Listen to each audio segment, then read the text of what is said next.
In today's video, I'm going to teach you how to add call to action buttons in Google Sites. A clear call to action button can guide your visitors to exactly what you want them to do, whether that's signing up, learning more, or contacting you. Let's walk through how to add one in a way that's quick, clean, and effective.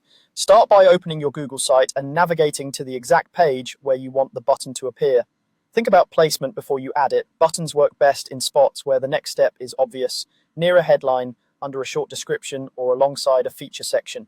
If your page has multiple sections, choose the one that naturally leads to the action you're promoting. Next, look to the right-hand side where the Insert panel lives. Click Insert and then select Button. This brings up a simple editor that focuses on two things: what the button says and where it takes people. In the text field, write clear, action-oriented wording. Short and specific phrases work best, like sign up, get started, learn more, download, or contact us. Match the text to the outcome you're offering so there's no confusion. In the link field, paste or type the destination. This can be an external URL or a page within your site. If you're linking internally, choose the page name to keep things consistent and avoid typos.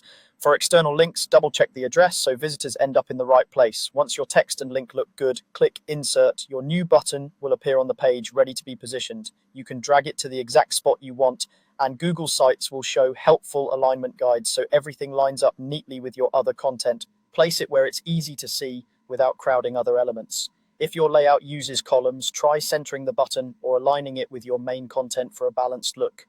Keep spacing in mind. Give the button a little breathing room above and below so it stands out without overwhelming the page. If you have multiple buttons, aim for consistent wording and placement so visitors know what to expect.